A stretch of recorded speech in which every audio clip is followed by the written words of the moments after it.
वीर शहीदों की शहादत का ये अवसर है,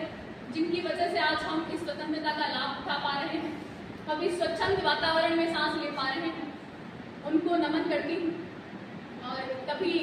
किसी दूसरे श्रृंगार प्रेम जो भी रस है उनमें मैंने लिखा नहीं, ना ही मैं उन्हें पढ़ती हूँ। हमेशा देश की बात करती हूँ, तो वहीं से मैं शुरुआत करना चाहूँगी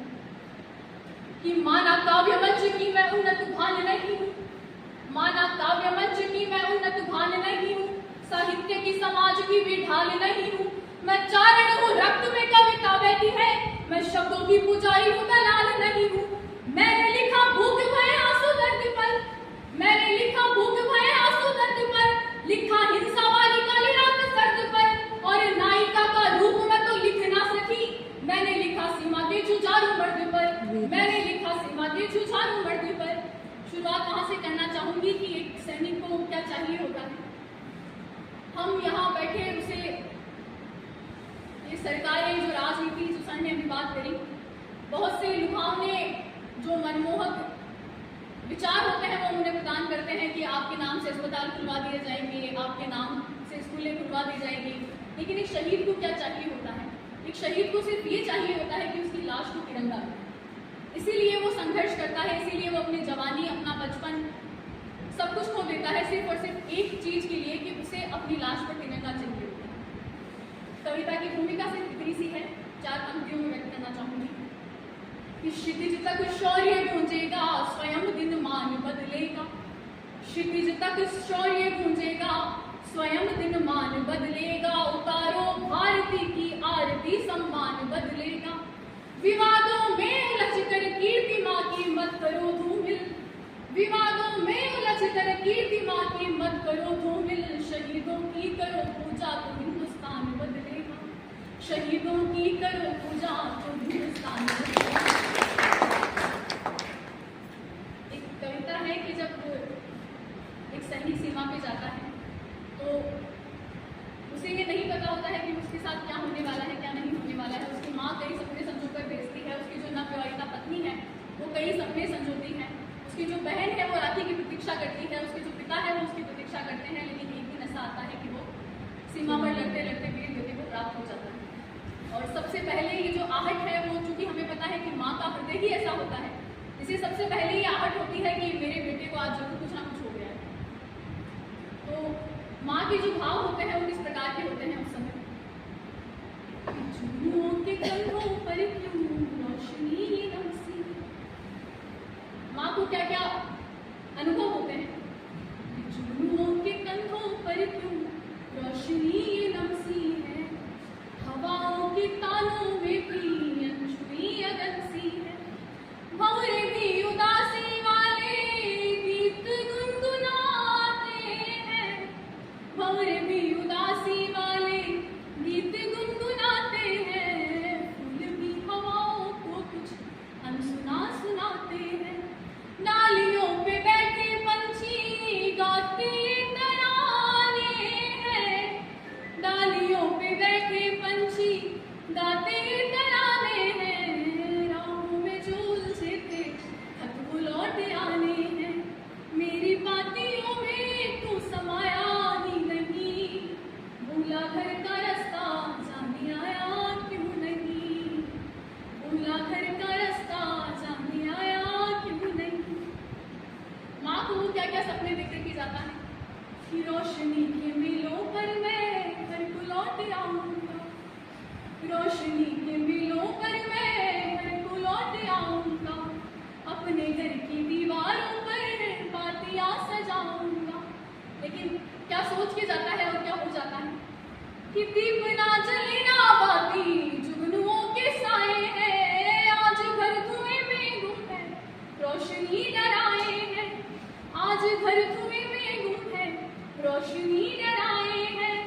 कि आजा तेरी बूढ़ी अम्मा रात रात रोती है, आजा तेरी बूढ़ी अम्मा रात रात रोती है, आजा मेरी बूढ़ी आंखें चांद को भिगोती है, रोशनी में मेरा घर नहाया ही नहीं, सुनी थी दिवाली जाने आया क्यों नहीं,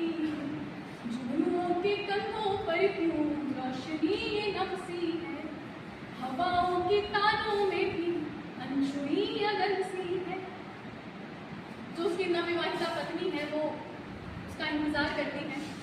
और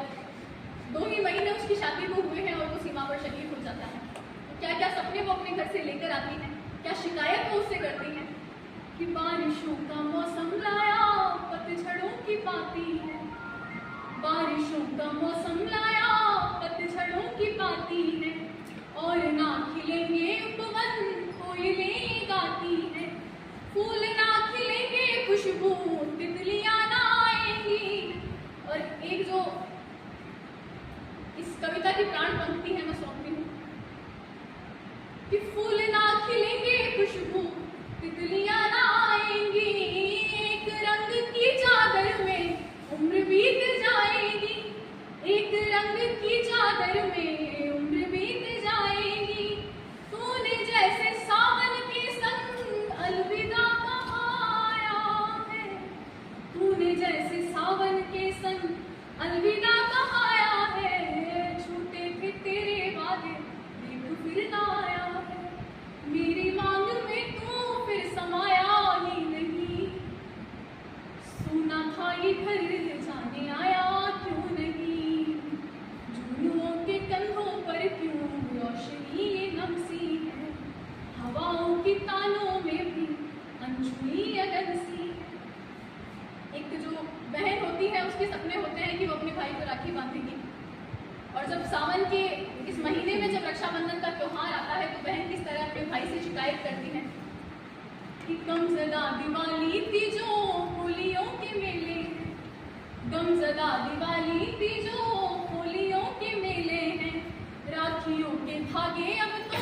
डोरियां हैं ढीले हैं, रूठी है तेरी ये बहना टूटती सी जाती है, देखती है तेरी राहें पूछती सी जाती है, अब के रक्षाबंधन ने पीर सी जगाई थी। और अपने भाई को शिकायत करती हुई वो क्या कहती हैं कि अब के रक्षाबंधन ने पीर सी जगाई थी, अपने घर के पीपल को मैं राखी बांध आई थी, अपने घर के पीपल को मैं राखी बांध आई थी, अब के जैसे रक्षाबंधन आया ही नहीं, रूठा मेरा भाई जाने आया क्यों नहीं, जुनूनों के कंधों पर क्यों रोशनी ये नमसी है, हवाओं के तानों में भी अनछुई अगन सी है। और सबसे अनकहा जो रिश्ता होता है वो पिता और पुत्र का होता है। पिता एक ऐसे प्राणी है जो कभी अपने जो प्रेम है उसे जाहिर नहीं कर पाते हैं, वो हमेशा उसे मन में दबा करके रखते हैं, और वो अपने बेटे से ये शिकायत करते हैं कि कभी तो मुझे ऐसा मौका दिया होता कि मैं अपने प्रेम को जाहिर कर पाता। तो एक पिता की क्या शिकायत होती है, खुल के मुस्कुराना था और प्यार भी जताना था, खुल के मुस्कुराना था और प्यार भी जताना था, लेट कर तेरे कंधों पर पहले मुझे जाना था, लेट कर तेरे कंधों पर पहले मुझे जाना था, ये गलत है तूने सारे कायदों को तोड़ा है, लौट कर ना आया तूने वायदों को तोड़ा है, अमर हो गया हर बंधन अमिट ये कहानी है, अमर हो गया हर बंधन अमिट ये कहानी है, आज मेरे आंगन सोई देश की निशानी है, आज मेरे